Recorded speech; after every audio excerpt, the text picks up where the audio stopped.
by 7.9% to reach 59,692 crores.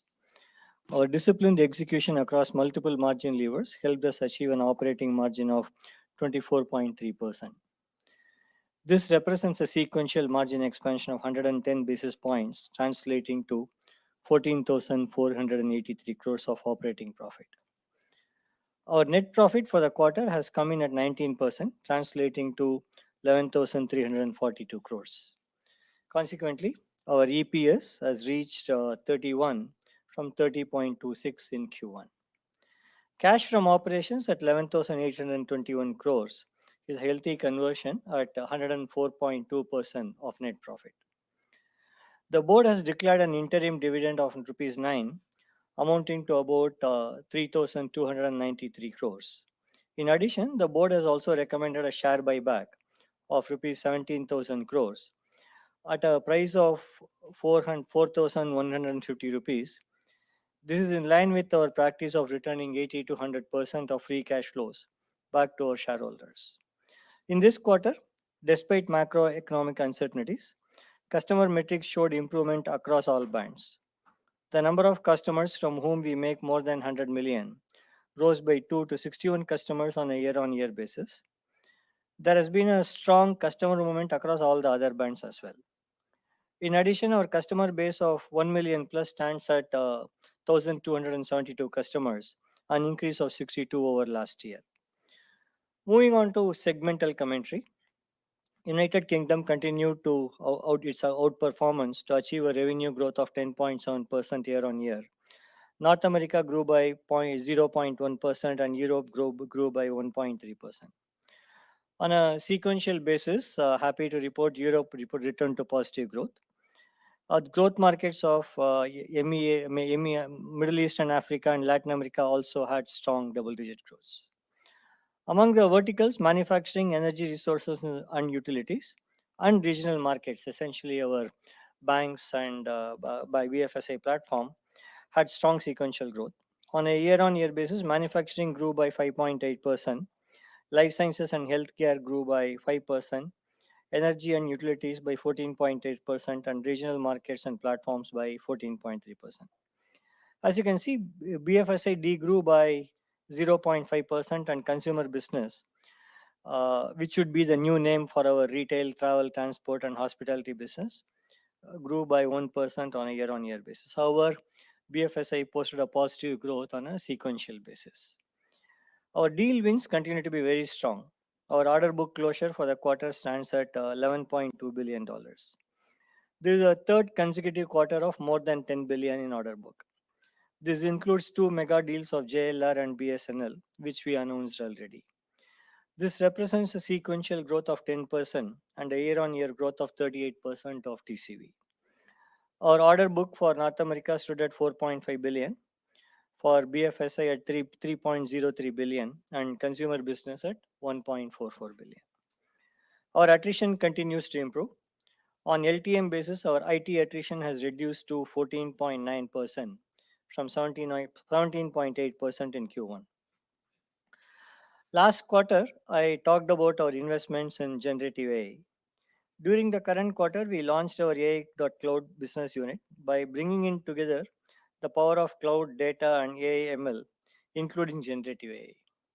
Our customers are looking to leverage cloud migration, composite data foundation, application modernization, workplace transformation, and edge to cloud, coupled with AI to drive growth. Our AI.Cloud unit builds on our award-winning partnerships with hyperscalers and AI partners to deliver superior value to our customers.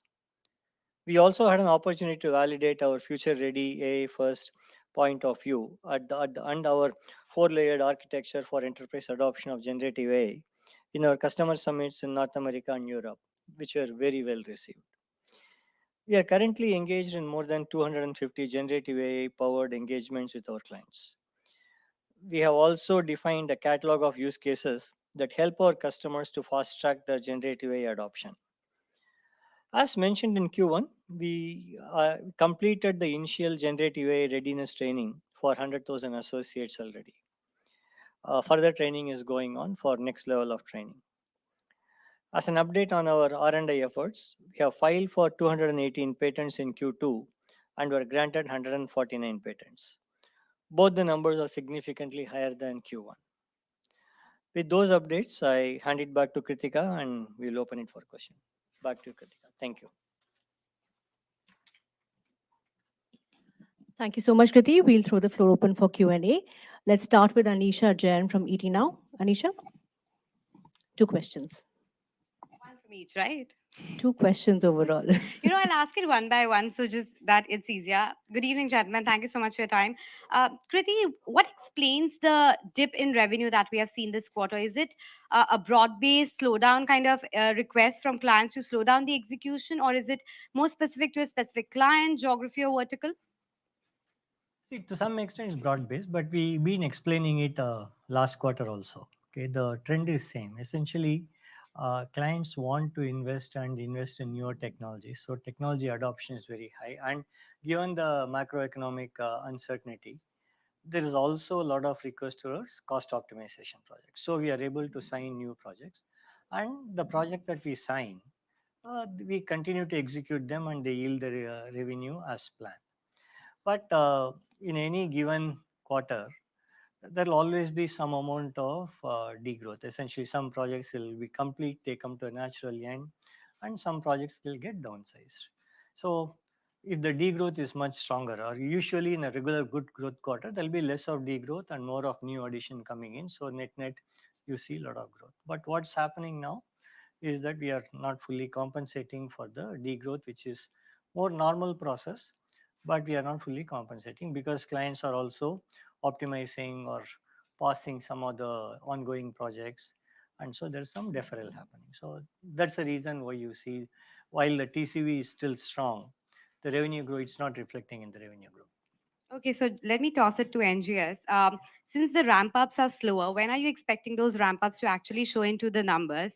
And will the bulk of it only come in FY25? And let me just add the questions for others as well. Samir, the margins is something which has surprised us positively. And you're talking about how the continued push for growth, efficiency, and innovation levers leave further improvement room for the profitability. So are you hitting that 26% mark this year itself? And Milind, the question to you is a lot of reports around you coming back from the hybrid model to full time at work. Is that true? And what impact would it have on business? Ramp ups, I wouldn't say they are slower. I think, all the new projects that we are starting, as Kriti explained, right, those ramp ups are according to the plans that we have put in place, right? But as he explained that, any quarter, for example, for TCS, there'll be projects which will get completed. In this quarter also, we have two large transformation engagements we delivered successfully, and they got completed, right? So to that extent, the revenue from those projects will be sharply lower in this quarter. So the revenue pull that happens from new ramp ups, new projects that we have signed is according to plan, right? So What is that plan now for the ramp up of the other deal? it's according to what we committed to the project, and it's a project by project we go through. But I don't see any um, uh, variations per se that we see now typically when we execute large projects, right? So customers are looking for cost and optimization. So there are vendor consolidation, those kind of projects and deals that we are winning. The large scale transformation programs like what we announced for JLR or what we announced for BSNL, those kind of deals are really shaping up. So it will have its own ramp up plan, as a multi-year contract that we sign, right? I don't see any aberration per se in any one of those things, and we have a good capacity in terms of people, and we have invested in our people, trained them, so they're all ready to be taking up some of these projects as we speak, right? I don't see anything which is an aberration to call out, right? I know aberration from Q1 to Q2 as well, Anisha, right? let's take this. Yeah. Okay. On the margins, we delivered a margin of 24.3%. That's a 110 basis points improvement. Let me walk you through the bridge before we come to FY24. So 100 basis points we got from disciplined execution, which is primarily from productivity, utilization, and further optimization of subcontractor expenses. Another 35 basis points we could get from driving efficiency, mainly in discretionary expenses. Like I called out last quarter, some of these expenses had achieved critical mass. And on the other hand, we continued to invest on infrastructure expenses. Now coming to our guiding, so our guiding weekend does remain 26 to 28. And with your best wishes, hopefully soon. I said it. All right. Let me give you some context. Uh, we have hired a large number of people in the last 3 years, and for most of the period they were working in hybrid slash virtual mode. We strongly believe that for they need to come to work so that the new workforce get integrated with the larger workforce of TCS, and that is the only way they will learn and understand and internalize the TCS values and the TCS way. Having said that, so yes, we are asking people to come all days in a week. Having said that, we will continue to assess the work models and evolve depending on what works best for our customers and our employees. Yes. Reema Tendulkar from CNBC TV 18. Gentlemen, good evening. Kriti, the first question is I understand that there is a natural revenue leakage when deals come to an end, but is the revenue leakage from existing deals a little higher? And also, despite seeing very strong deal wins, why is it that the fresh revenue, incremental revenue from deal wins, it's not able to offset this revenue leakage? And also, if you could talk about the improvement that we've seen in BFSI quarter on quarter, that's picked up. High tech has picked up, but on the other hand, manufacturing has fallen 17%, I think, sequentially, based on some of the numbers that 16.9. Is that correct? QOQ? Manufacturing is at 5.8%. QOQ. QOQ, on a year-on-year basis, but manufacturing is a growth. QOQ also. Both So we QOQ have and restructured a bit, and we have called it out. So we have Okay. carved out a few things, but So manufacturing just talk on a about like-to-like basis is a growth. sectorally, what's happening, pain points and where growth is. Yeah, see, the first question you asked, right? Like we have signed a lot of new deals. They have different tenures, and there is a revenue pattern, revenue already defined. It's obvious, right? Like if the existing projects get paused or optimized more than the incoming revenue, you will have. So that's what you see here.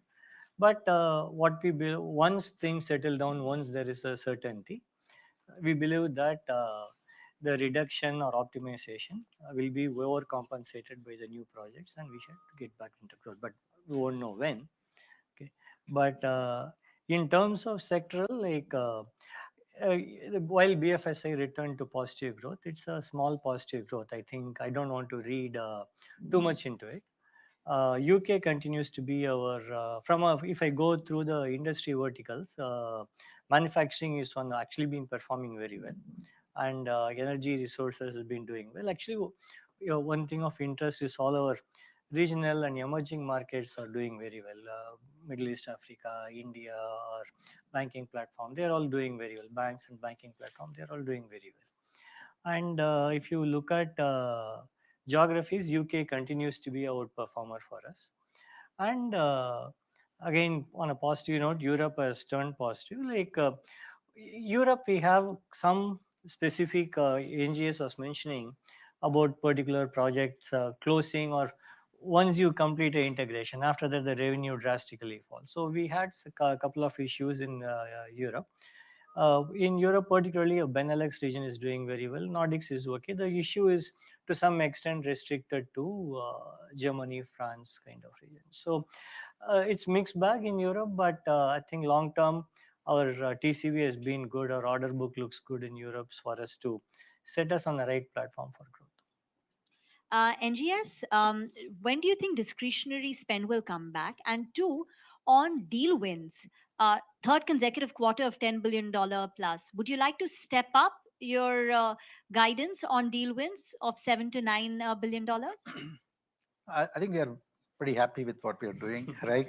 And I think I'll be happy if you are able to clock between 9 to 10 and that So you're range. raising a little bit, right? Yeah. 7 to 9 is now 9 to 10 on an average. Can we say? Yeah, I think, a couple of quarters ago, I think somebody asked and I said that, Yes. look, I think 9 and 10 is a good number to have given what we are doing, what we are doing. But important thing is the kind of projects that we are winning, right? I think it's fantastic. And in every project, there is an element of cloud, element of automation, generative AI, ML, so there's a new technology based wins, which is very satisfying for us. That also gives an opportunity for all our associates to try all the things that they learn, and bring in that collective experience and contextual knowledge to deliver that well, right? So, which is really good, right? In terms of when the discretionary spend will come, I wish it happens from tomorrow, right? But I just before coming here, I was watching, I think on your channel or something else, and one of the economists was commenting that economy is resilient to recessions and inflation, but it's limping ahead and not sprinting. And then it said that, look, growth projections are good, but it's below the So no historical visibility yet. averages, right? So I don't know what to read, right? But I think, as Kliti said, we have had a fantastic customer summit in US and in Europe. They're all comfortable with the way that we are delivering to them. See, there's a portfolio of projects that we execute for them, which we continuously disrupt. That means that we have to keep optimizing it. We have to adopt and adapt technologies and then give them that more for less or less is more paradigm in which we have to execute. So that optimization takes place, which is good for us and which releases experience to people to the other pool that we have. So we are happy with where we are. Good that we are clocking some large deals. And I think, we continue to execute well on them. And then hopefully, we will do well in the coming quarters. Samir, are the large deal wins margin dilutive? That's the big fear in the market. And Milind, your headcount has fallen by more than 6,000 on a quarter-on-quarter basis. Little bit on that, and also you had a plan to onboard 40,000 freshers this year. On track to do that, and how many have been done so far in the first half? Thank you. So, Rima, on the large deal wins, we look at our margins on a portfolio basis, and we try to ensure that our individual portfolios deliver the desired margins. And during a deal cycle or a life cycle of a project, it would go through various phases and might have different margins. But overall, our focus is delivering having the portfolio deliver the required margins. Over the tenure of the deal, the margins should be at the target. Absolutely. Initially, it'll be lower. Absolutely. We can take strategic calls, but in general, yes. Are you taking a strategic Rima, call? let's, We would let's definitely we would take strategic calls on specific accounts. Margins to get the deal? At an portfolio level, guiding beacon 26 to 28. we can take this more offline. Regarding the negative headcount, I've been saying for now last 3 or 4 quarters that we have been investing heavily in our fresh talent, and that investment is now paying off. You know, uh, Having said that, there is a reduced attrition. We have recalibrated our hiring numbers. And as a result, our total hiring is less than our attrition this quarter, and hence the negative number. That is basically the dynamics of that. Nothing more than that. It is basically more you see as a investment paying off. That is the way to look at it. With respect to trainee hiring continues to be what we have been doing all along, and we continue to onboard trainees. We onboarded trainees last quarter. We onboarded trainees in this quarter, and we'll continue to onboard them as we go along. The number of how many we get them every quarter depends on the business situation. But what I tell you, and I've been telling all along, that we obviously honor all the offers. So there may be some delays, a quarter here and there, but they will come on board. Thank you. Next question from Ramata Mazumdar from the Economic Times. Hi. A couple of queries for Milind first. Again, going back on fresher hiring, just want to understand, has the company started the campus placements process? I understand it's a bit delayed this year for all companies. So the commentary on that, what is the situation with the variable pay for this quarter? And, from Kriti, I would want to understand, one is, what is the outlook from customers in North America? Like, what is the feedback that you're getting over there? That is one. And second is, in terms of the situation that we have seen in Israel, just want to understand if there's any impact to the business of your company or to any of the client projects that are, whatever is operating from the region. So, yeah. Rumita, campus hiring, as you know, we have discussed many times, is a core strategy for TCS, and we would continue to hire trainees every year, and we have initiated the process this year as well. So that is on. With respect to variable pay, we are going to basically have 100% of the variable pay for 70% of our workforce. The remaining workforce will get paid based on the business unit performance. Amita, if you look at what's happening in North America, uh, overall economic situation, macroeconomic situation is slightly confusing, right? Like North America unemployment rate is still low, and inflation is slow coming down. Okay, but the outlook for spend, actually spend is still high, but what we are told is the household saving is coming down, and it's projected to slow down further in 2024. So this is the backdrop in which you need to see the discussion. Uh, Generative AI has caught everybody's attention. When we talked about customer summit, almost everyone discussed about generative AI as a key theme, how they are trying to leverage it for new products and services. And given that there is a overhang of economic uncertainty, there are discussions around how do you optimize projects, is there an opportunity to consolidate, operating model transformation. So these are the broad themes that you hear, like nothing very specific or specifically different from previous quarter. uh, on Israel, I would request NGS to answer, because most of the projects are anyway directly managed by him. No, I think at the outset, my I want to thank and I want my salute to all the employees in Israel. They have stayed put and they are supporting our clients, and we are in touch with them um, and ensure that they are safe. Number one, and do their bit to support the community in which they live. Right. I think that's the first thing. Overall, in any of these kind of situations, we work very closely with our customers and listen to them in terms of what is it that they are planning to do for their own workforce. What is the priority for their applications and system support and things like that. So I think we have talked to all our customers, our employees, and our business continuity plans where it need to be executed. We are on track to execute it. So as we speak, I can't say it's business as usual, but from our obligations perspective and our focus to support the community that we live, I think our leadership team here is in constant touch with our customers and employees to do the right thing. It's about 250 plus employees and dependents that we have. Shivani Shinde from Business Standard. Hi, gentlemen. Um, First question to Milind again. Is it fair to assume, especially with getting employees back to office for 5 days, the 25 by 25 strategy is done away with, or is there a rethink happening within the company on that? Kriti and NGS can also add on to that. Um, NGS, $11.2 billion order book. Can you break this up for us in the sense which are the geographies which are leading it? Europe, I think UK, this is the third consecutive quarter where it's leading the growth. So if you can give some color on the 11.2 billion, also is BSNL in it? And of course, in this quarter, do we have a BSNL impact?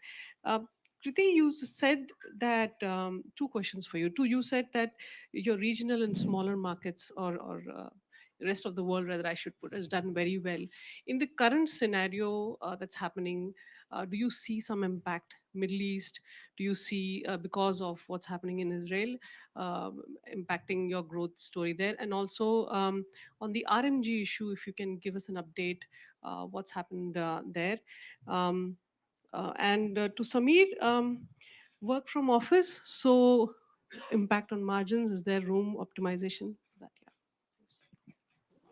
Shivani, uh, like I said, means we have internally management team, we have brainstormed this quite a bit.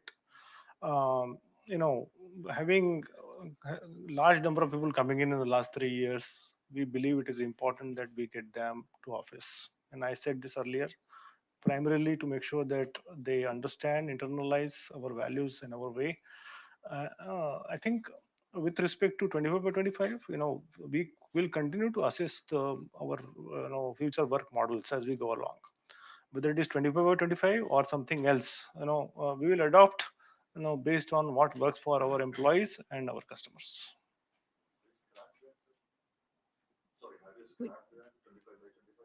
No, I will not say that. I will not say that. At the same, it can be something else, but it can be a model which will evolve. We are all like you. We are also assessing how the market is evolving, and based on that, we'll decide. Shivani, on the order book, I don't know where you picked up the UK number. I know that you have some insider information. Normally, we publish only what is North America, BFSI, and consumer business. So, North America, as I said, 4.5 billion, BFSI is 3.03, and consumer is 1.44 billion. And now BFSI has grown quite well compared to last year and compared to last quarter. All the others have also grown very well compared to last year.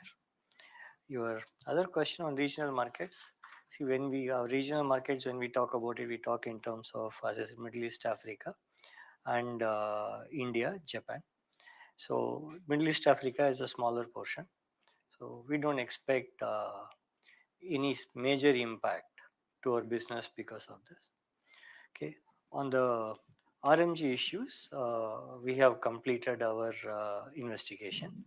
We have taken action on all the people that appropriate action, whosoever we believe have violated our code of conduct. The actions differ based on the kind of violation, and but all actions have been taken and it's closed.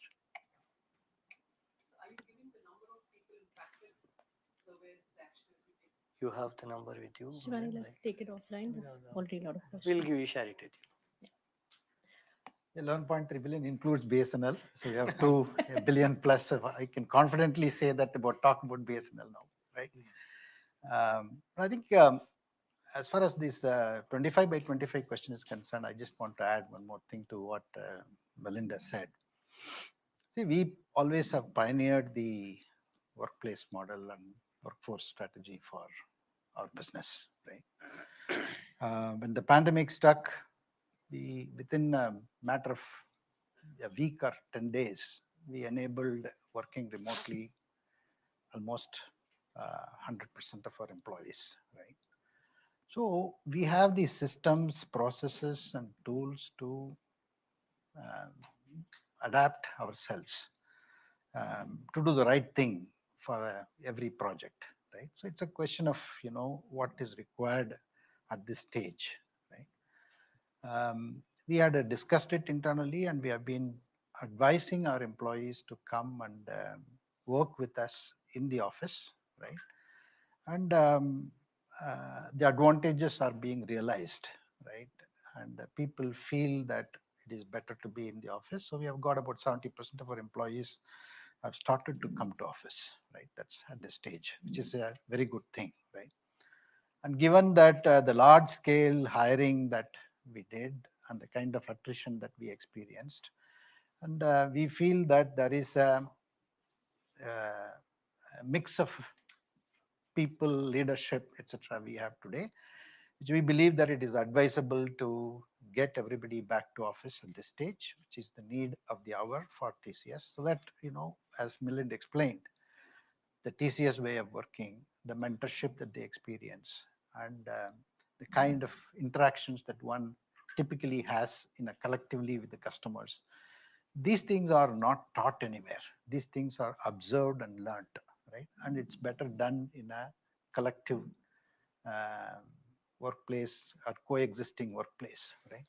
So I think we felt that that is something that we need to emphasize at this point in time. So we are getting into that. 25 by 25, in that context, if you look at it in that context, if you say 25 by 25 is going to be defocused now, I mean, yeah, that's a one conjecture that you can actually have it. But we don't have to say that we are going to stick to 25 by 25 or it's going to define as 25 by 27. We'll talk about all of this. But important thing is, do we have the systems, processes, and the agility and the diligence with which we execute projects, whatever the situation commands, right? Now, the way that we execute projects for our Israeli clients now, today, is very different from the way that we are executing projects for Indian clients, right? So the important thing is, do we have the right systems, processes, and procedures to adapt ourselves to the needs of things? Our focus is to get everybody back to office, and and so that the people who have joined us in the last about 2 years or 3 years get the full feel of TCS. I think that's more important. The office infrastructure, to begin with, we did not give away any of our office spaces. We continued to invest into our infrastructure. So, and if you see over the last couple of years, our infrastructure expenses, discretionary expenses also went up, and we took measures where we can optimize or we want to optimize on. So expenses might go up, but we don't see a substantial impact on margins. Harshada Sawat from CNBC Awaz. Harshada, two questions, please. Good evening, gentlemen. I want to understand as to what the sentiment amongst your clients is, because last quarter when we spoke, you said they're very cautious, they're not looking to spend money at all. And Kriti, you specifically mentioned that you can't comment on H2 because you hadn't grown in Q1. Has the sentiment changed? No, I would say the sentiment has remained same. We're quite cautious because, as I told last time, as I mentioned now, we don't have any better information. Like, can anyone tell us when the economy will be back on track? If once we have a certainty, everyone will start spending. At this time, there is anticipation of slowdown, and so people behave accordingly.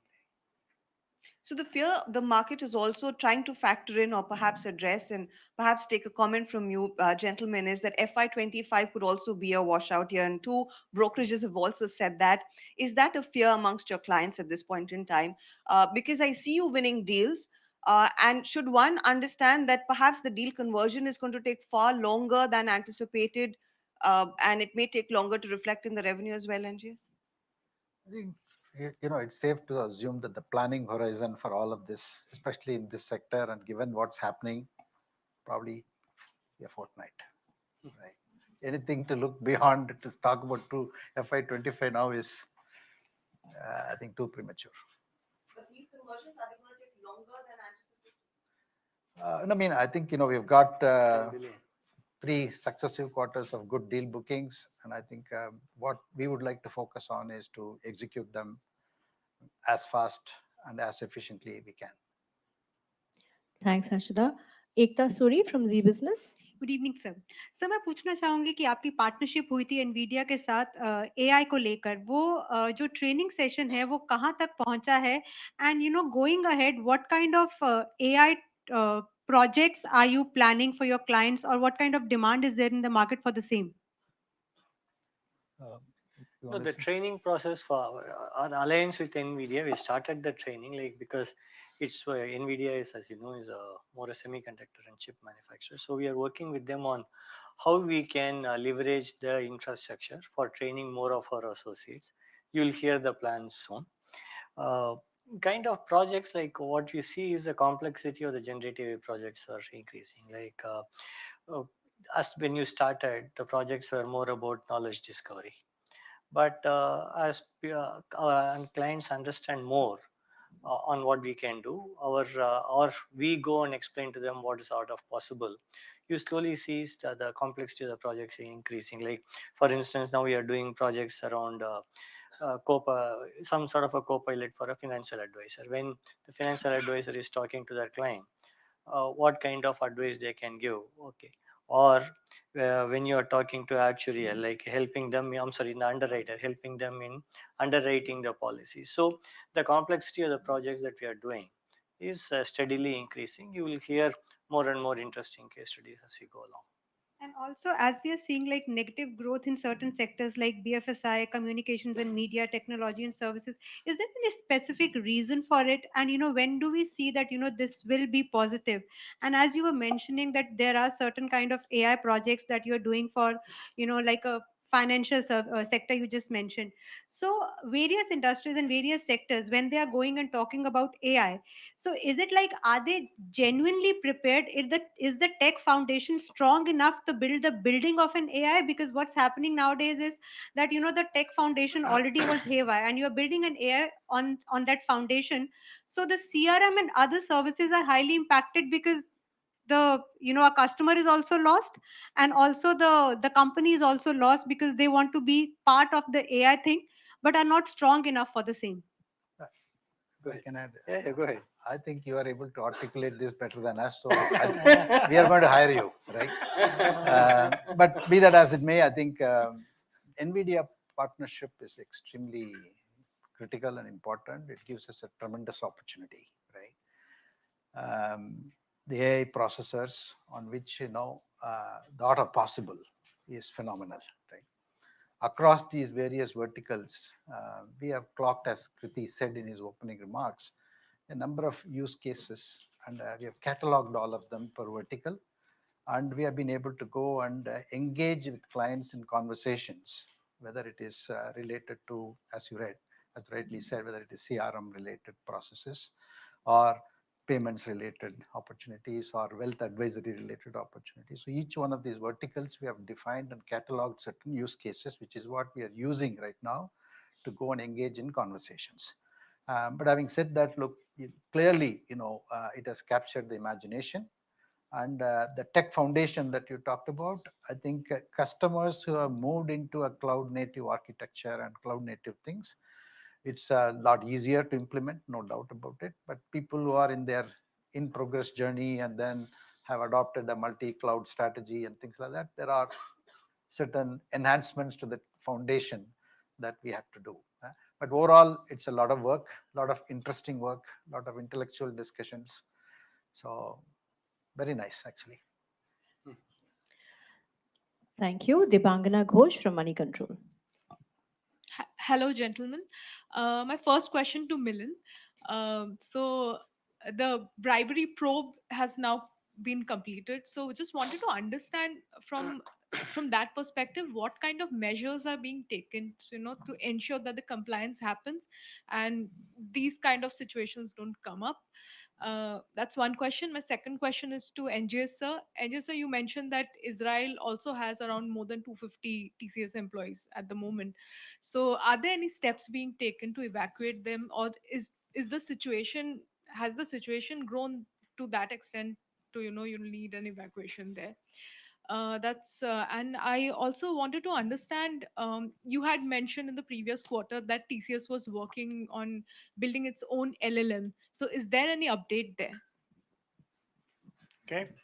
Um, I think when the investigation has happened, obviously as all the details of the investigation followed by all the suggested actions in terms of what we need to do from a process, from a technology, from people standpoint, and all those actions are actually very very well documented. I probably will not get into those details right now, but I think it is we have to look into all these aspects, organizational aspects, people aspects, technology aspects in terms of how technology can help us prevent some of these things, and some of the process related aspects as well. Any best practices you could mention? Actually, too detailed for me to mention all of these things in this forum, but in general, basically along these four lines. So as far as Israel is concerned, we are watching the situation, and if people want to come back or people want to stay, is some kind of discussions we have to take it along with our customers, number one. And most flights are now put on hold or cancelled. So we'll see how it evolves, but safety of our employees is a primary factor in deciding that. And having said that, out of the 250 employees I talked about, a good number of them are locals as well, right? So we have to worry about people from India or other countries who have gone there for projects execution. So I think we'll calibrate that as we move across. I don't think we said that, look, we are generating our own LLM, right? Now, I think that's a very, very involved effort, right? We are trying out all technologies that are available, right? We are making available to our employees the infrastructure, the digital infrastructure that is required so that they can see the art of possible. They can learn what a particular vendor is making it available. In the process, we are also creating, for example, you take a LLM and then you get to train it the way that you would like to train it. So there is significant amount of work that happens. When we say that we have trained about 100,000 plus people in TCS who are Gen AI ready. The first level of training has been completed. So there are a lot of internal projects that are being given to them so that they are also experiencing some of this, right? Whether we will, does it make sense to develop our own LLM, or in what area? Is it going to be a Mickey Mouse or a mountain? These are all big questions. But important thing is, how do you be relevant to customers in their journey of generative AI? And I think we are very well prepared for it. Right. Just have one last question for Kriti. There has been some internal structural changes which sort of integrates what was the structure pre 2022 and also what was there in 2022. So just wanted to get your perspective on how this new structure is going to help. How are the clients looking at it? See, the reason that we went for this structure is based on customer centricity, and we wanted to ensure that we are able to bring the best of TCS to each customer. So our customers have reacted very positively to the changes that we have made. We have not heard any negative comment, because in a way it's a natural thing. Customers understand, so that's been quite positively received. So similarly, so same way for our internal organization also, we very seamlessly moved into the structure, and we announced it around July end, I think. And the last 2 months, the teams have taken to it, and we produced our Q2 numbers based on the new structure. They are ready to go on this future. So we don't see any hindrance or hiccup along the way for this. Sure. Thank you. Tushardeep Singh from BQ Prime. Hi, gentlemen. The first question is around generative AI. You want all the TCS employees to come back to work. Against that backdrop, what have been the productivity gains as from generative AI if among your own employees, and how do these two equate? Uh, Extending the generative AI conversation, how is the deal making in generative AI? What is the deal size like, and are they materially showing in revenue at this moment? Second, a little left field based on the JLR deal. Do you think this auto software business or the auto tech business contributing significantly more as cars become more technology driven? So do you think this will be as big as a business as, say, BFSI in the next, say, decade? Are you looking at something on those lines? Thank you. Yeah, generative AI, I think, the deal sizes, if you look at it as a standalone generative AI deal, they're all small, right? Because it's about trying it out, right? Yeah, the multiple projects of less than $1 million kind of opportunities which comes in. But, if you take the JLR deal that we signed, certainly a part of that is related to AI, ML, and those kind of opportunities will be embedded into this, right? So overall, as I said, it's a huge opportunity which is there, right? It's too early to comment on the productivity gains, right?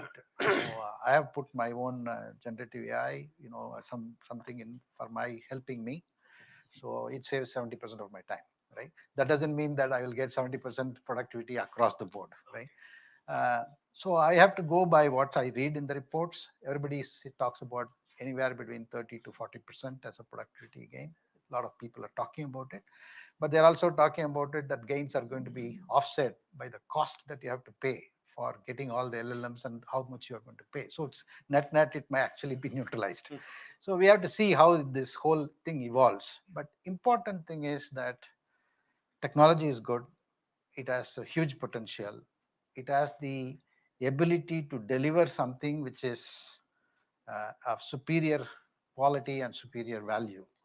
And I think how do we exploit that meaningfully for our business and for our clients is something that we have to evolve as the technology matures and more opportunities emerge.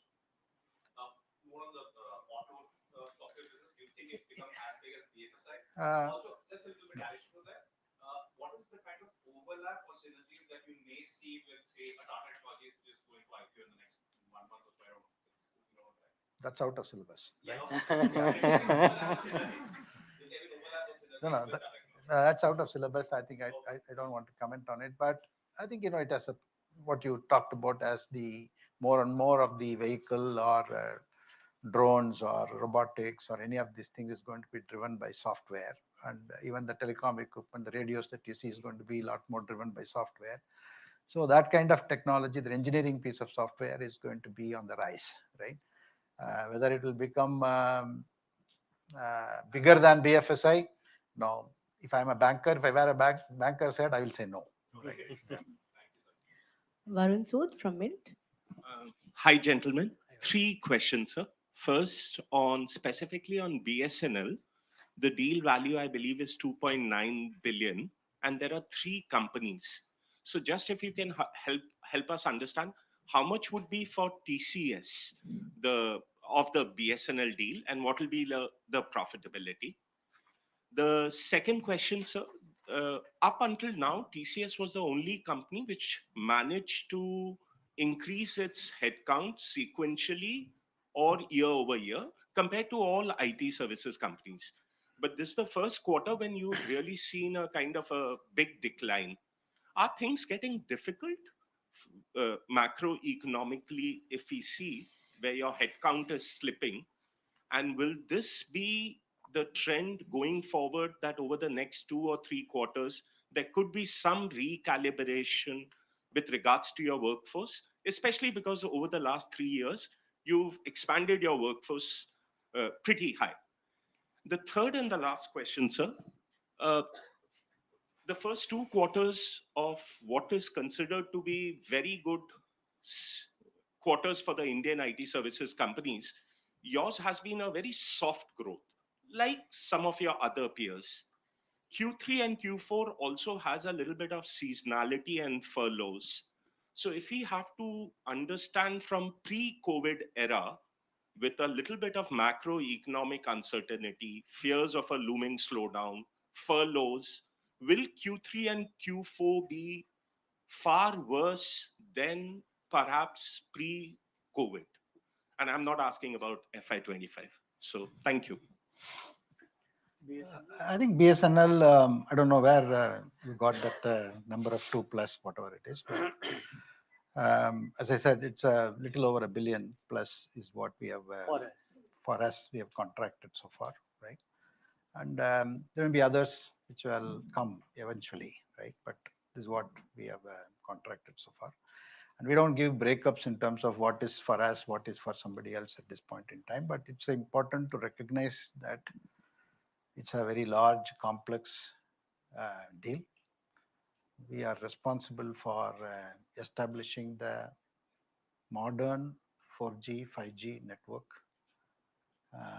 for BSNL. That includes supply of the equipment, installation, commissioning, the whole RF planning, network design, and making sure that the network works efficiently across coverage, capacity, and experience parameters, right? I think we are focused on that, and I think the project Um, as you all know, that's been going on for quite some time. We completed the proof of value for BSNL. On top of it, we won this contract, and we are proud that we are going to be rolling out a completely indigenously designed network and network gear for BSNL.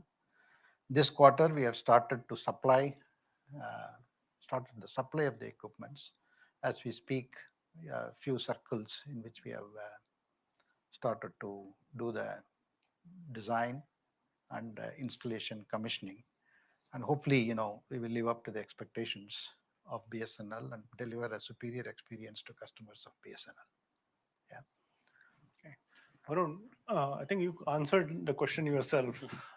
We hired so many people in the last 2 years, and we invested in them for good 18 months, and that's why we don't hire as many now, as otherwise we would have to.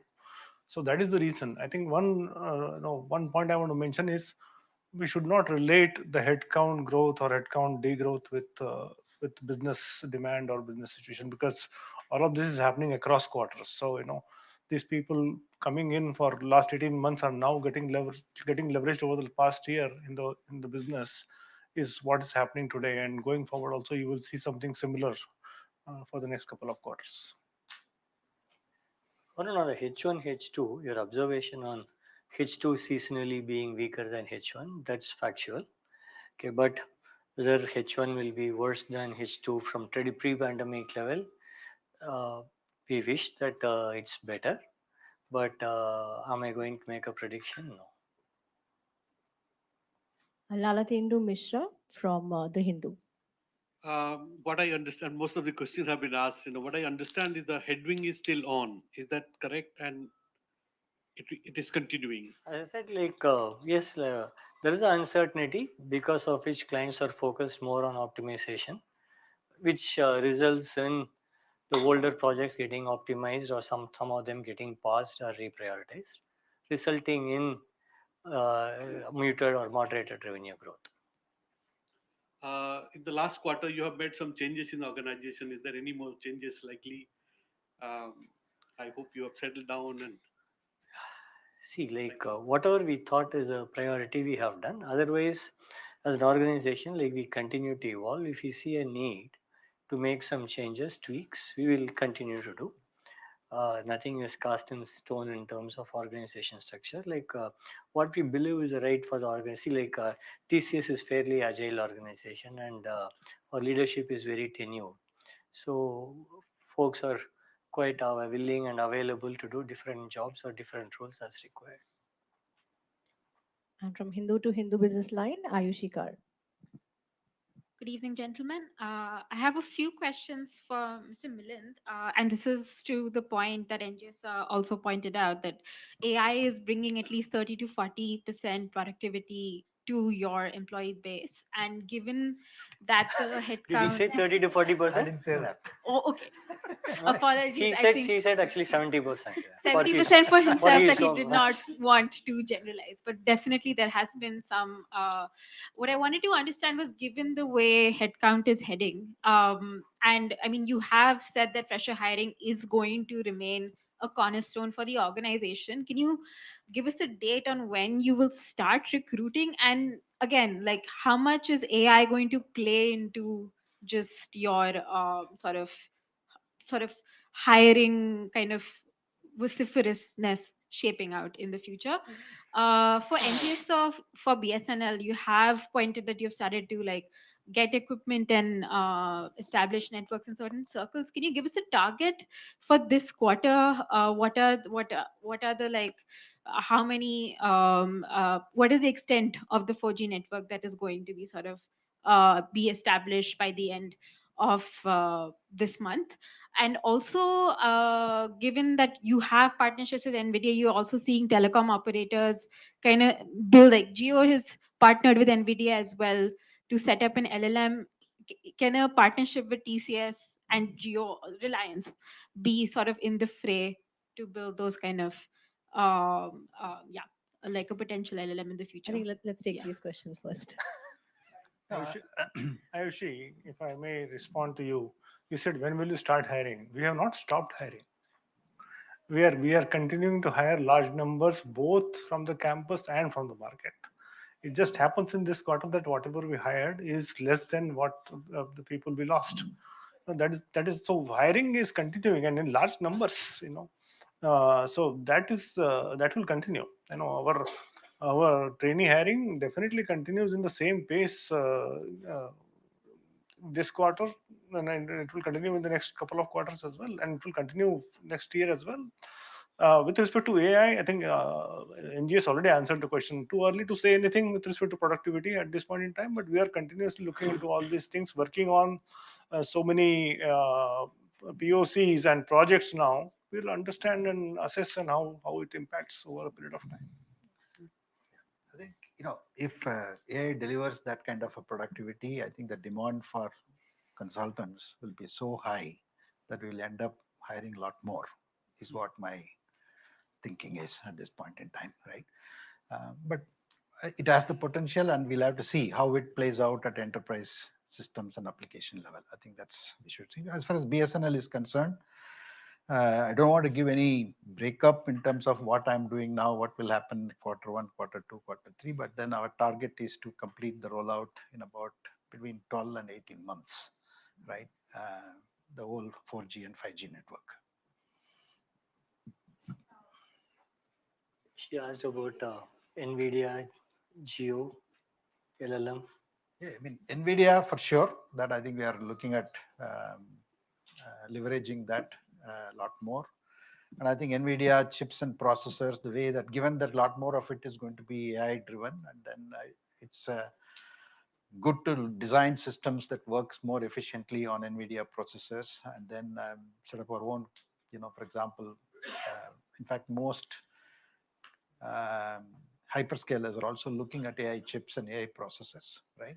So that opportunity is definitely there, and I think I'll be delighted to have the other telcos as our customers. Thank you. Rajesh Kurup from Financial Express. Hi, good evening, everyone.